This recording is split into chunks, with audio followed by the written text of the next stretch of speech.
আসসালামু আলাইকুম।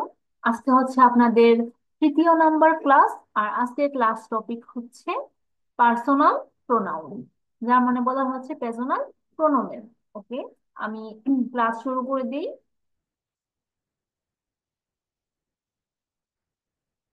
আচ্ছা, আজকের ক্লাস টপিক হচ্ছে পার্সোনাল প্রোনোমেন। ফার্স্টে আমরা পার্সোনাল প্রোনাউন গুলা দেখবো। পার্সোনাল প্রোনাউন গুলোর মধ্যে হচ্ছে ইস, আমি, ডু, তুমি, ইয়া, সে। এই ইয়াটা হচ্ছে পুরুষের ক্ষেত্রে। তারপর হচ্ছে জি, জি হচ্ছে মহিলার ক্ষেত্রে। এস, এটি, জি, আপনি, দিয়া, আমরা, ইয়া, তোমরা, জি, তারা, জি, আপনারা। আচ্ছা, এই যে তারা আছে, এই তারার ক্ষেত্রে যে জিটা ইউজ করা হয়, এই জিটা আপনারা অলওয়েজ ছোট হাতের দেখবেন। অর্থাৎ হচ্ছে ছোট হাতের যদি থাকে সেই ক্ষেত্রে এটা তারা বোঝায়। এটাই পার্সোনাল প্রোনাউনের মতো এই উম, এগুলাই। ইসকে আমি বলা হয়, দুকে তুমি, আজ ইয়ে, সে, সেটি, এরকম। আচ্ছা, তারপর হচ্ছে ভার্ব চেনার সহজ উপায়, ভার্বের শেষে নিয়েন থাকবে। অর্থাৎ যার মানে ভার্ব চেনাটা খুবই সহজ। কোনো ওয়ার্ডের শেষে যদি ইএন থাকে তাহলে সেই ওয়ার্ডটি হচ্ছে ভার্ব। এটা ভার্বের আর কোনো শর্ত নাই, ভার্বের একটাই শর্ত, ভার্ব হইতে হলে শেষে ইয়ে থাকতে হবে। ওকে, তারপর হচ্ছে ইনফিনিটিভ ভার্ব। ইনফিনিটিভ ভার্বটা মূলত কি? ওকে, এই যে এখানে কমেন আছে, এই সবটাই হচ্ছে একটা ইনফিনিটিভ ভার্ব। এই সবটা কি? একটা ইনফিনিটিভ ভার্ব। আমি আচ্ছা, এখানে একটা ওয়ার্ড লিখি, মাখেন।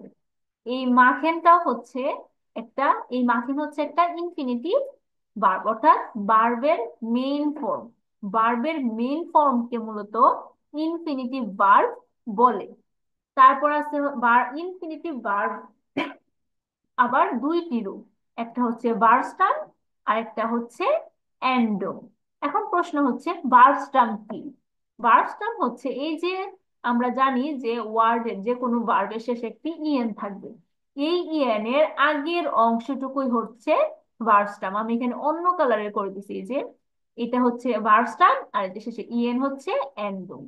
এখানে আছে স্পিলেন, এই যে স্পিলেন, ইএন এর আগের অংশটুকু হচ্ছে ভার্ব আর শেষেরটা হচ্ছে এন্ডো।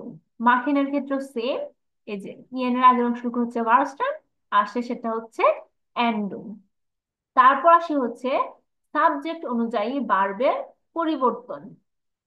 যদি আমরা কোনো ভার্বকে সাবজেক্ট অনুযায়ী বসাতে চাই সেই ক্ষেত্রে ভার্বের মধ্যে কিছু পরিবর্তন আসবে, আর এটাকে মূলত বলা হয় ভার্বের কনজুগেশন। আচ্ছা, যদি আমরা ইসের সাথে কোনো একটা ভার্ব ইউজ করতে চাই সেই ক্ষেত্রে এই যে ভার্বের শেষে ইএন আছে, এই ইএন উঠে যাবে, এই ইএন উঠে গিয়ে ই হবে। ডু এর ক্ষেত্রে এই ইএন উঠে গিয়ে এস টি যুক্ত হবে। ইয়াজি এস এর ক্ষেত্রে ইএন উঠে যাবে, উঠে গিয়ে টি যুক্ত হবে। বিয়ারের ক্ষেত্রে কোনো চেঞ্জ হবে না, ইয়ারের ক্ষেত্রেও ইএন উঠে যাবে, উঠে গিয়ে টি যুক্ত হবে। আবার যে জি জি এক্ষেত্রে কোনো চেঞ্জ হবে না, অর্থাৎ মেইন ফর্মটাই বসবে। এখন আসি হচ্ছে এক্সাম্পলে। আচ্ছা, এই যে লিয়ানেন, লিয়ানেন অর্থ হচ্ছে শেখায়, যে কালো অংশটুকু হচ্ছে ভার্বসটা আর যেখানে ইএন, ইএন হচ্ছে এন্ডো। এখানে আপনাদের সুবিধার্থে আমি এই এক্সাম্পলটা দিচ্ছি। ইস হচ্ছে সাবজেক্ট, লিয়ানে হচ্ছে ভার্ব, এই যে ডয়েচ হচ্ছে অবজেক্ট। এখন ইস সাবজেক্টের সাথে ভার্বটা কিভাবে ব্যবহৃত হয়েছে? এই যে ইসের সাথে যখন লেয়ানেন ভার্বটা ব্যবহার হয়েছে তখন কিন্তু ইএনটা উঠে গেছে, উঠে গিয়ে এই যে ই যুক্ত হয়েছে, ইস লেয়ানে ডয়েচ। তারপর হচ্ছে ডু, ডু এর ক্ষেত্রে কি হয়েছে, যে ইএনটা উঠে গেছে, এস টি যুক্ত হয়েছে। এআরজিএস এর ক্ষেত্রে ইএন উঠে গেছে, টি যুক্ত হয়েছে। তারপর যে জি, জি এর ক্ষেত্রে তো কোনো চেঞ্জ নাই, লিয়ানেন লিয়ানেনই হয়েছে। বিয়ার ক্ষেত্রেও কোনো চেঞ্জ নাই, লিয়ানেন লিয়ানেন হয়েছে। তারপর আছে হচ্ছে ইয়া, ইয়ার ক্ষেত্রেও ইএন উঠে যাবে, উঠে গিয়ে যে টি দ্বারা যুক্ত হয়েছে। জি জি এর ক্ষেত্রে চেঞ্জ নাই, ইএনই ইএনই হয়েছে। আচ্ছা, তারপর আসে আরেকটা এক্সাম্পল, এই যে কোখেন। কোখেন অর্থ হচ্ছে রান্না করা। এটাকে যদি, এই ভার্বটাকে যদি ইসের সাথে ব্যবহার করা হয়, এই যে ইএন উঠে গেছে, শেষে ই যুক্ত হয়েছে, ডু এর ক্ষেত্রে ইএন উঠে গেছে, এস টি যুক্ত হয়েছে। ইয়াজিএস এর ক্ষেত্রে ইএন উঠে গেছে, টি যুক্ত হয়েছে। আর এই যে জি, জি এর ক্ষেত্রে নো চেঞ্জ, কোখেন কোখেনি। ভিআর এর ক্ষেত্রেও কোখেন কোখেনি। আবার ইয়ার এর ক্ষেত্রে এই যে ইএন উঠে গিয়ে টি যুক্ত হয়েছে, এই যে জি, কোখেন, এই জি গুলোর ক্ষেত্রে নো চেঞ্জ। আচ্ছা, তারপর আরেকটা আছে এক্সাম্পল স্পিলেন। স্পিলেনের ক্ষেত্রে সেম, এই যে ইসের ক্ষেত্রে ইএন উঠে গেছে, উঠে গিয়ে ই যুক্ত হয়েছে। ডু এর ক্ষেত্রে ইএন উঠে গিয়ে এস টি হয়েছে। ইয়াজি এস এর ক্ষেত্রে টি যুক্ত হয়েছে। আর জি এর ক্ষেত্রে স্পিলেন, স্পিলেনি, এই যে বিয়া, বিয়ার ক্ষেত্রেও ইএন ইএনই আছে। ইয়ার এর ক্ষেত্রে ইএন উঠে গিয়ে টি যুক্ত হয়েছে। আবার জি, জি এর ক্ষেত্রে নো চেঞ্জ, এই জন্য এই যে স্পিলেন। আর এগুলো অর্থ হচ্ছে ই স্পিলে ফুটবল, আমি ফুটবল খেলি। ডু স্পিলস ফুটবল, তুমি ফুটবল খেলো। ইয়া স্পিড ফুটবল, সে ফুটবল খেলে। জি স্পিলেন ফুটবল, এটা হচ্ছে আপনারা ফুটবল খেলেন। বিয়া স্পিলেন ফুটবল, আমরা ফুটবল খেলি।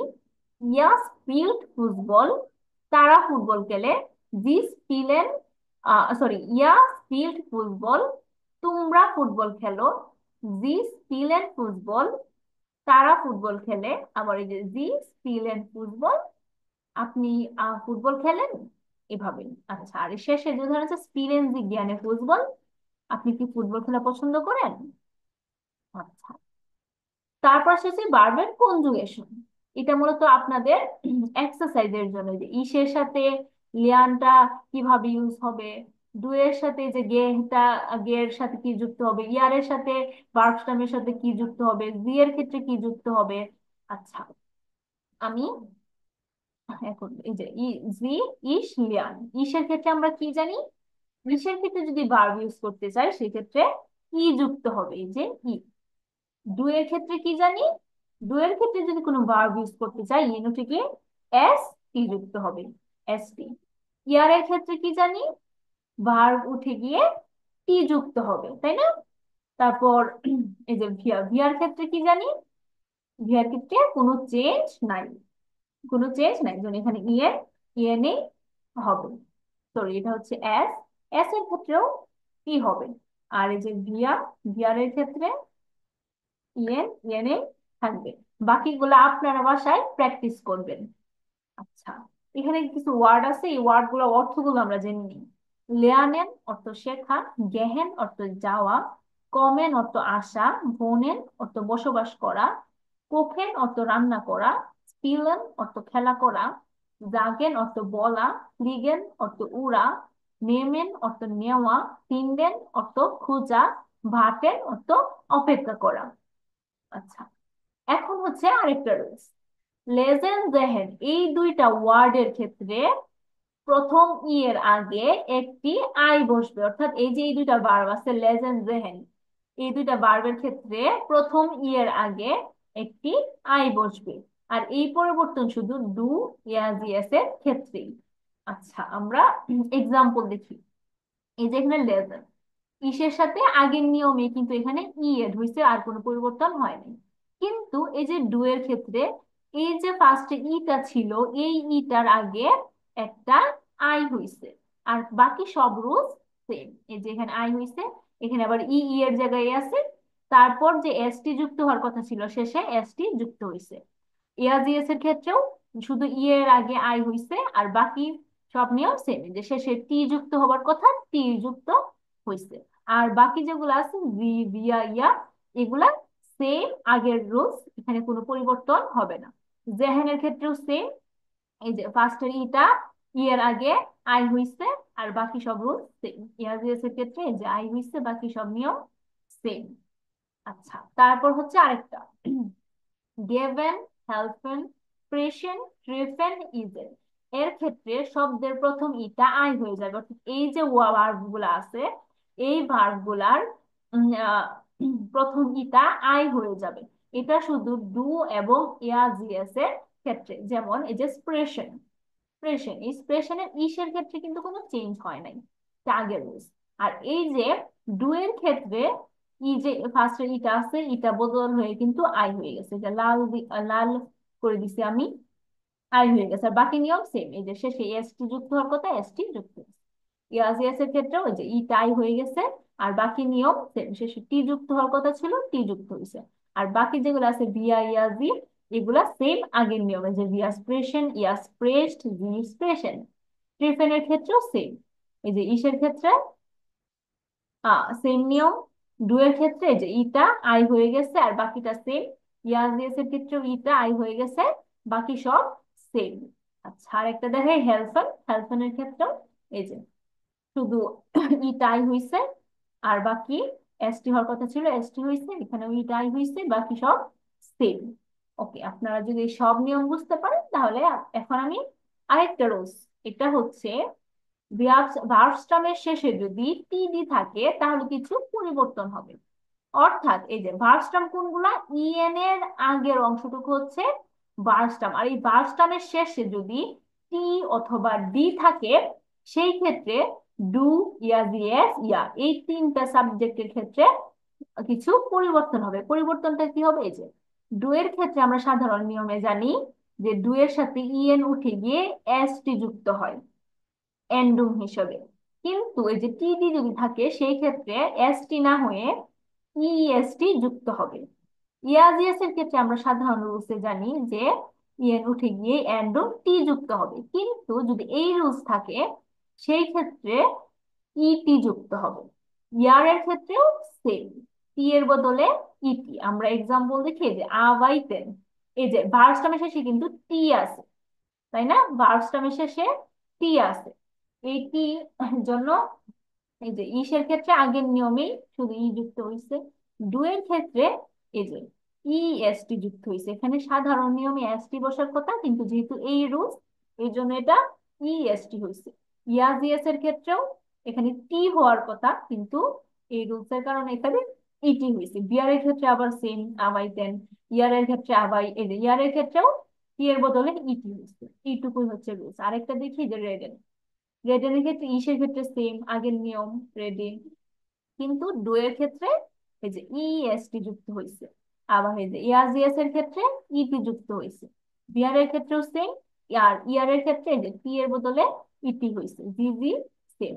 বাকিগুলো আপনার একটু দেখে নিবেন বাসায়, আর ভালো করে প্র্যাকটিস করতে হবে। আচ্ছা, তারপর আর একটাই রুলস আছে, এটা হচ্ছে হাইজেন, টানসেন, রাইজেন, জিটসেন, পাকসেন। এই যে পাঁচটা ওয়ার্ড, সরি পাঁচটা ভার্ব, এই পাঁচটা ভার্বের ক্ষেত্রে অনলি ডু এর জন্য পরিবর্তিত হবে। অর্থাৎ যদি এই পাঁচটা ভার্ব থাকে সেই ক্ষেত্রে ডু এর এস টি এর পরিবর্তে শুধু টি বসবে। এই পাঁচটা ভার্ব যদি আপনারা ডু এর ক্ষেত্রে ইউজ করতে চান সেই ক্ষেত্রে ডু এর ক্ষেত্রে এস টি এর পরিবর্তে শুধু টি বসবে। যেমন এই যে ডু হাইস্ট, এখানে কিন্তু সাধারণ নিয়মে এসটি বসার কিন্তু কথা, কিন্তু যেহেতু এটা এই পাঁচটা ওয়ার্ডের এই জন্য এখানে টি যুক্ত। যে ডু টাস্ট, ডু রাইস্ট, ডু জিস্ট, ডু ফাস্ট। ক্লিয়ার? এটাই ছিল আজকের মূলত ক্লাস। আমি মনে করি যে পার্সোনাল প্রোনাউন আর ভার্বের কনজুগেশন নিয়ে, মূলত এটা হচ্ছে উইক ভার্বের কনজুগেশন, এই উইক ভার্বের কনজুগেশন নিয়ে আপনাদের আর কোনো প্রবলেম থাকবে না। আপনারা যদি ক্লাসটা একদম ভালো করে বুঝে থাকেন আর ক্লাসটা যদি বাসায় 2 ঘন্টা টাইম দিয়ে ভালো করে নিজের আয়ত্তে আনেন, সেই ক্ষেত্রে আপনাদের এখানে আর কোনো প্রবলেম থাকারই কথা না। আর সব থেকে বড় কথা হচ্ছে আপনাদের ভালো করে প্র্যাকটিস করতে হবে, ভালো করে ভোকাবুলারি মুখস্থ করতে হবে, আর ভালো করে পড়তে হবে। এটাই, পড়ার বিকল্প আর কিছুই নেই। যত পড়বেন, যত প্র্যাকটিস করবেন, ততই নতুন ল্যাঙ্গুয়েজটাকে আয়ত্তে আনতে পারবেন। আচ্ছা, আজকের মতো এখানেই বিদায়। আসসালামু আলাইকুম, সবাই ভালো থাকবেন। আও বিদায়।